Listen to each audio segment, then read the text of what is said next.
Hey, welcome everybody. This is Herdy Burke, your host of the Coaching Corner, A New Way to Think. We're going to be talking to Ron Smith today, but before we get to Ron, I want to welcome everybody to tonight's podcast. And we are going to be talking about some entrepreneuring and teacher and author and educator. That's who Ron is. I want to thank a couple of my sponsors for this show. I want to thank Realty Austin. I want to thank the County Line Equestrian. I want to thank All-Star Pest Control, and I want to thank Charles Schiller with Round Rock Home Inspection. You guys know you have a link on the custom player. I want to introduce Ron Smith tonight. Ron, welcome to the podcast. Thanks, Herdy. Glad to be here. You know, we met briefly. It's only been about 2 weeks, but I feel like we've been friends a little bit longer, and that's kind of cool, huh? Yeah, we've covered some ground already. It's a lot of fun. I know we have, and that's great. Well, listen, as I mentioned earlier, Ron, your LinkedIn profile states that you're an entrepreneur, teacher, author, and educator. Can you tell us a little bit how you got there? Well, sure thing. I'm a native Texan, Herdy, and I've been all over the universe, I think, so far. But I've been out in and around Austin over the last 20 years after returning from Arizona, where I spent about 12 years. Two cool places, by the way. Yeah, there you go. I love the desert. It's a lot of fun, but I love the hill country. That's my home. And so my family and all my roots are here in Texas. And where I got to right now, I'm currently a middle school science teacher. And I wouldn't have predicted that given what I had come my way.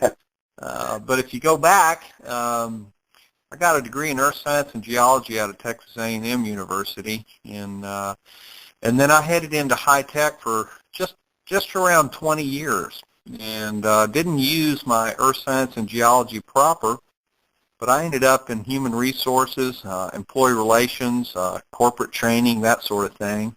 Traveled all over the world. And over the course of that period, worked with about 4 real high-profile, high-tech companies. And so it was about 2001. Herdy, do you remember that dot-com era? I do. I was part of it. Yes, sir. It was a real adventure. I was with a startup and rode the Roman candle to the apogee before it exploded. Went to another firm, and then life has a way of working with you. Whether you work with life or not, it will work with you. And had, kind of some tough times there after the dot-com thing. My son had a real, got 2 boys, and the youngest one had a really difficult accident in an automobile and resulted in him having to recover, and the good news is he did. But at that point in time, I kind of lost the fire in the belly for the high-tech world. And so I spent my time working with that young guy and our family, getting him back to functionality. And so had an opportunity to take a look at what I wanted to do when I grew up, Herdy. And I have lots of wonderful friends around all over the place, and it was an interesting walk, an interesting experience to be able to make some choices. And oddly, over 1 week period of time leading up to my decision-making, I was in Nashville, Tennessee, and went through interviews with the College of Engineering, and that was a pretty intense day of about 8 hours of interviewing, but I was being talked to about becoming the Director of Development for the College of Engineering. And I knew the dean up there, really fine guy, built some relationships with him over years when I was in high tech. And then the next morning, I flew from Nashville to Lubbock, Texas, took off my suit, put on my tennis shoes, my blue jeans and T-shirt, and took a cab out to Wonderland Park and climbed on a camp bus with Camp Longhorn and traveled with those guys for about 12 days on a youth leadership camp. Awesome. Yeah. And so as it turned out, that was my call, And so I have a fabulous and loyal wife, and she, with some great trepidation, embraced me, and we built the Fort Smith Mountain Men Youth Leadership Travel Camp about 14 years ago. So that's kind of how I got from where I started to where I am now. And so we're in Georgetown, Texas, and we run this travel camp. So that's what I'm doing. So what does travel camp mean? Well, a travel camp is pretty unusual these days, Herdy. You know, when you think of a youth camp, most people think of dropping their child off for a week or 10 days or 2 weeks to you know, a residential overnight camp, and there's a lot of them, and they're fabulous. Our camp is I don't know anybody that does what we do, Herdy. A travel camp is where a young man between the ages of, say, 12 and 16, 17 years old meets us, we meet them, we meet the parents, and we talk, and we load up boys in a fully customized, factory-built only for travel camping bus. It's got elk antlers on the front of it, tables in the middle, bench seats, and it's fully outfitted for 30. And we actually drive away, and we travel, and we camp every single day of our adventure. And so boys are outside. They cook, they play, they camp outside for the duration of the camp. And so that's awesome. what a travel camp is. That's awesome. It's different, that's for sure. Yeah, and you guys, where do you, and I know I'm throwing in some new questions because I just got my curiosity up. Do you guys mainly travel in Texas? Do you bring in the geology with this and some of your background in that, or does it go outside the state? How does it work? Well, over the last 14 years, Herdy, we have taken trips as short as 3 days over a weekend, obviously within Texas, to 1-week trips. This summer we ran a hill country hangout, and we hit the three of some of the most beautiful rivers in Texas. The Sabinal River down at Utopia, and then the Frio River, and then the Guadalupe River. But we've gone as far as Ketchikan, Alaska, Herdy. And, you know, we've been out as long as 28 days. So we've been all over the western United States, 2 provinces of Canada and Alaska in the last 14 years on several occasions. So that just sounds like fun. And so obviously there's a purpose and a means behind you being able to take these boys on these kind of travel trips. What is the camp, Ron? Can you briefly give me an overview of the camp's focus? Yeah, the name of the camp is Fort Smith Mountain Men, and the company, that's a DBA that operates under San Gabriel Outdoor Adventures.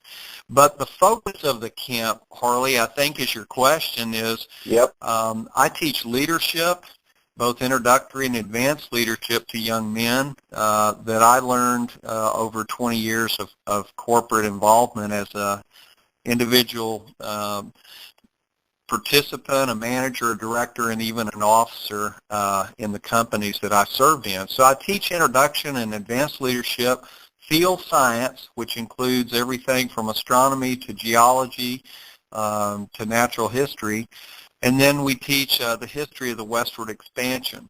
And so we do all those things in the real places so that guys aren't learning out of textbooks, but they're learning experientially and from real interpersonal relationships based on, you know, life challenges as simply as, hey, my cot won't open up, or, you know, a kid's dragging one day and we're all waiting on him, and that's fine because wherever I am, I'm happy. And I know what's coming over the hill, but the young guys don't know what's around the next turn. So what makes this camp unusual is that it is very unusual these days because kids are just not getting that kind of an exposure where they're Absolutely. away from technology and they have this kind of focus where, you've got really super staff and, the beauty of God's handiwork and nature out there for them to work with. Sure. Hey, and how many times do you run your travel camps during the year? Do you have specific dates, or is you just? I guess what I'm asking, are these calendared already in advance, or are they brought up as there's a need? Well, historically, what we've done is what we felt like was of interest and what we kind of wanted to do for the boys. So we always run one expedition a summer, depending on the length of that. Herdy, it takes me a year to put together the logistics for something as complex as a trip to Alaska, for example. Yeah. But if it's a 2-week trip through Colorado, New Mexico, we can run 2 of those trips. So we always do a spring break trip that, is aligned with the school vacation periods. And we take off to Big Bend National Park, and we do Fort Davis and Balmorhea and San Solomon Springs and McDonald Observatory, and then we hike, and they're learning some pretty cool geology and having a blast on the Big Bend trip. So that one is a regular, repeated trip we do every year, and we fill that up. Those kids love that stuff. It's about a 6-day trip. And can I disguise myself as a kid and go too? Well, a lot of adults like yourself try to do that, and but I always tell them the same thing. I know you'd love to go, but this one's for the boys. I got it. Okay. Hey, Ron, I know you have some good viewpoints and some general thoughts. Could you tell us a little bit about your philosophy on best ways to help youth today? That's a loaded question, right? Well, it's a big question, but maybe we can talk a little bit about a book I just produced. It came out in June. But the research that I've put in, both as a parent having raised boys and girls, and being in the middle of the 7th and 8th grade classroom over the last 12 years, plus traveling with these young men over the last decade or so, has given me an opportunity to be a kind of a social observer and some insight as to what's really going on with our youth and a little bit of the directions that we're headed.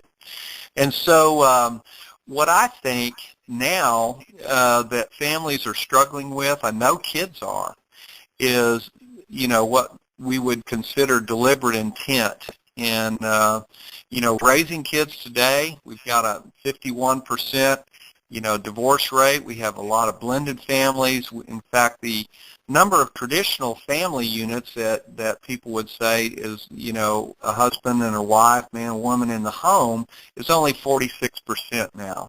So that leaves the kids kind of out, strained, pulled hither and yon. Plus, Herdy, the amount of information we've been pressing on these kids with this testing that's been going on the last 15 years, and the amount of information that they're expected to assimilate has left kids in a real bind. They're under a lot of pressure. So I think kids are in trouble, even the good kids, because mom and dad want them to compete. They want them to be successful, and we have kids doing way too many activities, way too much testing. And so the kids they're kind of pushing back now. If you'll look, there's pushing back on testing, and you'll see it in the form of academic apathy. Kids just not being that motivated, not scoring, and parents not understand, boy, they're a smart kid. I don't know why they're not doing better. And so we're seeing symptoms, and now we're starting to ask questions just like you asked. So the answer, I would say, would be that, people need to back away a little bit from technology and start putting some boundaries in, and the boundaries don't need to be rules and punitive acts. They need to be, boundaries that are involved with, I love my kid and I'm going to spend time with my kid intentionally. And so that is what I think kids need most, is just some loving, intentional boundaries that exclude a little bit of the use of technology. And when I say technology, Herdy, it's really cool. There's no question about it. It's cool, but it's also very addictive. And And it's kids are disruptive. they're just kids. And kids left alone to their own devices. I always tell moms and dads about boys in particular, the best you can expect from a good kid, if left to his own devices, would be to make himself comfortable, find something to eat, and entertain himself, because that's all he's going to do. Yeah, And so we've you're got to right. step in and be more intentional with our children. Absolutely. And, you know, being a kid, it seems like the poor kids today, just based on my observations, Ron, they don't have time just to chill out and have some fun and enjoy outdoors. You know, I think that's something I'm really proud I was raised during the time I was, because that's all I did, right? I didn't have That's right. technology to interrupt me. I was out making friends, building relationships, playing in the woods, riding bikes, playing sports. Didn't come home till I heard the dinner bell ring, you know, and that was way after dark. So, yeah, I get the pressure they'd be under today. Well, that's exactly right, Herdy. And the fact is they don't even know it, because, you know, we have this vernacular where we say, well, we've got to meet the digital natives where they are. And we're all, you know, the older generation, we're digital immigrants. And, you know, I've listened to that, I've looked at it, and I've researched it, and I've documented it in my book, and looking at where we are. And yes, they were born into an age of technology. That's not their fault. That's where they are. But there's also compelling and definitive research now that is showing the impact of unmitigated use of technology and screen time on youth. And so people can't any longer just say, oh, well, you know, that's what they're born into. Yes, that is true, but you need to now look at what the impact is if you want to produce a successful, mature, and capable individual. And it's not unlimited use of technology. Absolutely. And so you wrote this book about camp, and what's the name of the book? You just mentioned it a minute ago, Ron. Yeah, the book is called Tales of Modern Day Mountain Men, and it's a lot of fun. Herdy, I really enjoyed writing the book. It's a compilation of 15 stories that are all true, that come directly from the camp, and each story is based on a character trait that we would hope that our young men develop over time. Things like honesty and integrity, a sense of humor, curiosity, things like that. But the preface is written and oriented towards my interests and what I am doing now and have been doing in high tech for many years, is trying to show people the importance of raising kiddos and in adults, of finding what I call alignment between their innate abilities, their skills, and their passions. And boys in particular are really struggling trying to figure that out. A lot of times parents push them in a direction that they believe is in their best interest, but it may in fact be contradictory or even, you know, damaging in regards to the kids' own innate abilities and their passions. So that's what the preface talks about, and then the introduction is some what I consider some pretty compelling research on what I call the technology dilemma.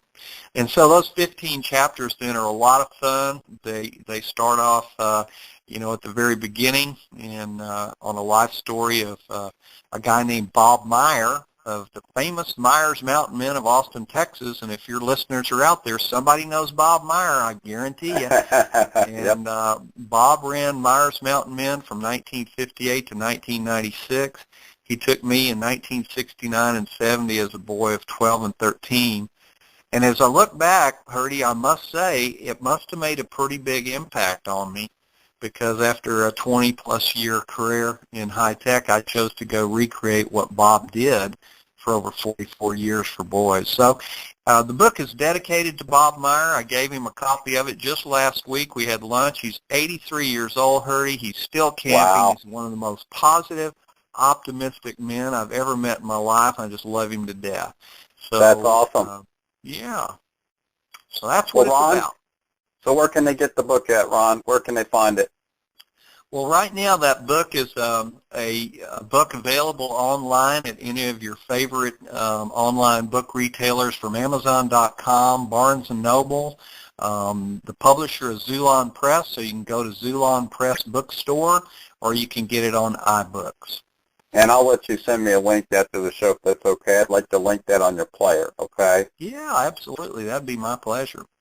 All right, I'm getting ready to shift gears on you here, Ron, a little bit. Okay. You're also a life coach and speaker. Yeah. Can you tell us the areas that you like to focus on?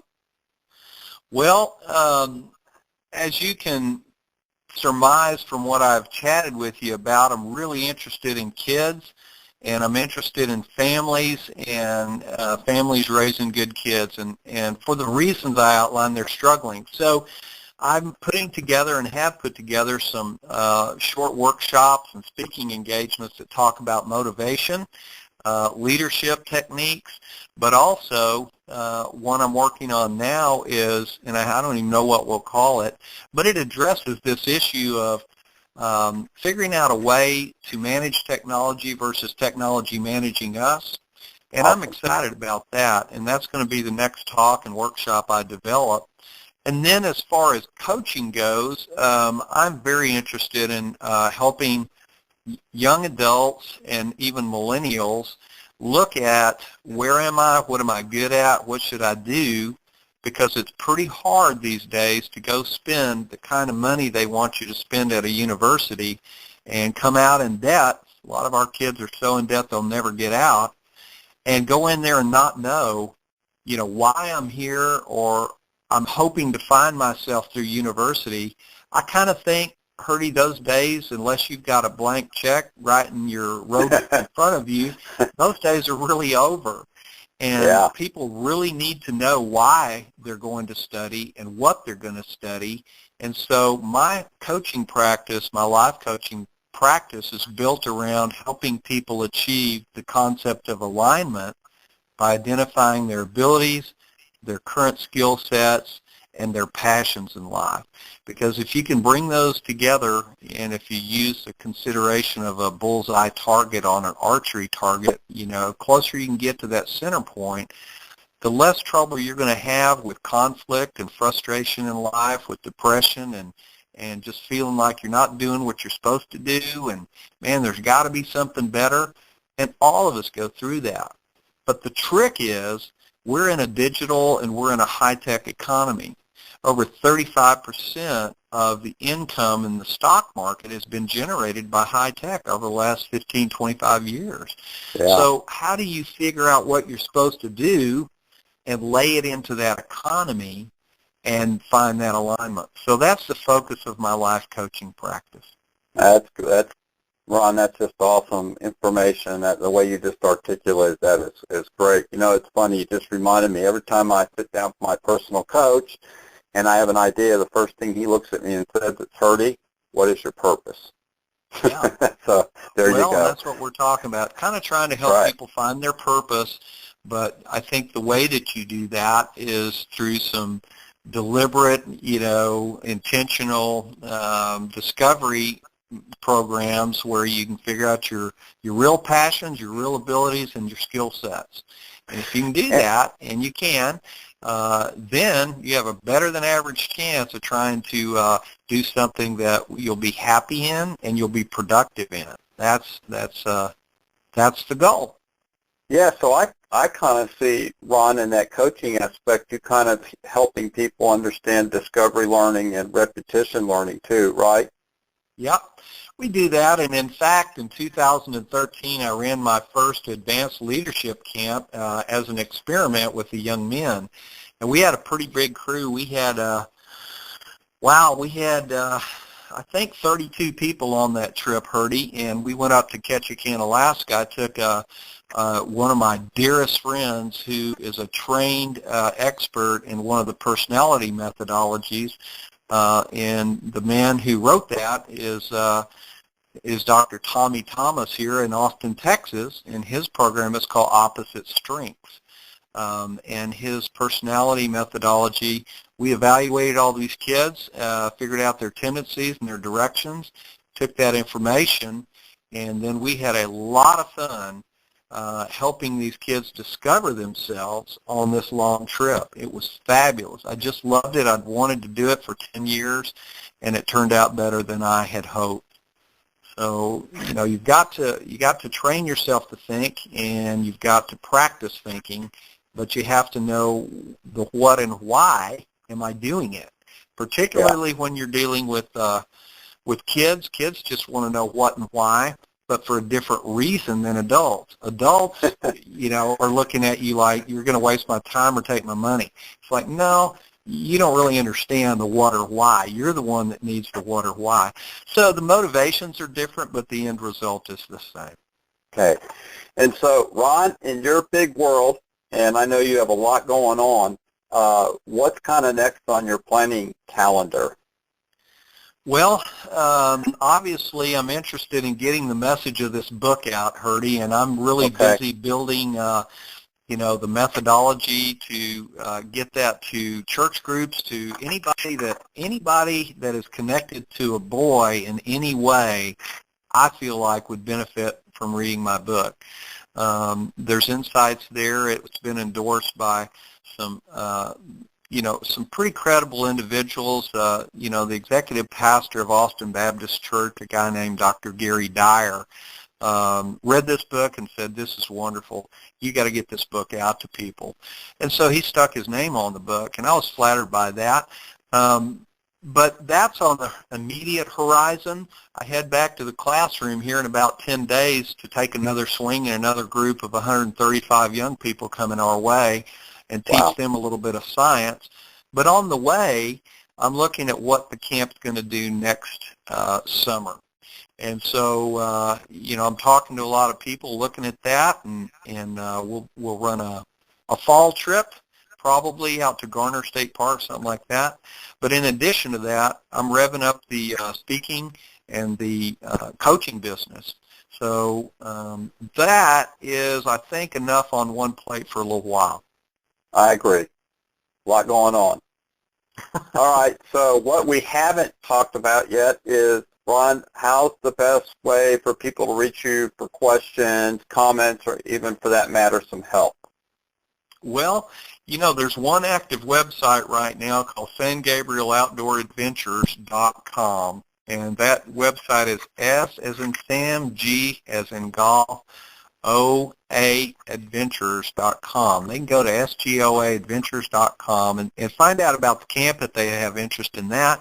The easiest way to reach me, Herdy, would just be to my email, which is ron@ronsmith.org. That's about as simple as it gets.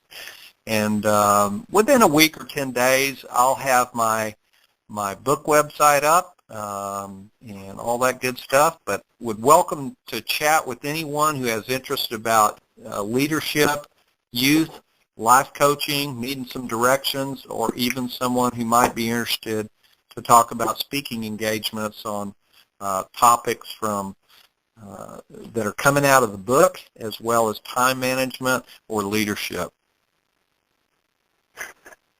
Man, great conversation. You just gave me a lot more information than even in the brief time we've met, Ron. I just learned a ton in the last 35 minutes. This is awesome. I will have for our listeners billboards on that custom player with links to the camp website, also to your book. I'll have you send me a link. Did we miss anything? Is there any final comments you want to chat with us about on the podcast? Well, the only thing I would tell listeners, period, is in this day and age of high-speed challenges and instant, always-on connections, step back, take a look. Life is really good.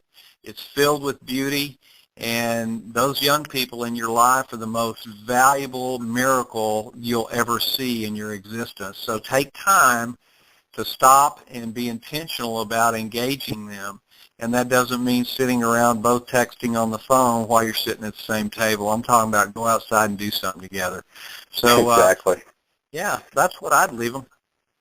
All righty. guys, we want to, and Ron, I'm going to ask you to hold on the phone a minute when I turn off the recording, but we want to thank everybody tonight for being on the Coaching Corner, New Way to Think. Your host, Hurdy Burke, and our guest, of course, Ron Smith, gave us some great information. I'll have this out. If you guys want to listen to the archive on demand, simply go over to the Facebook group page titled A New Way to Think and join it, and I'll add you.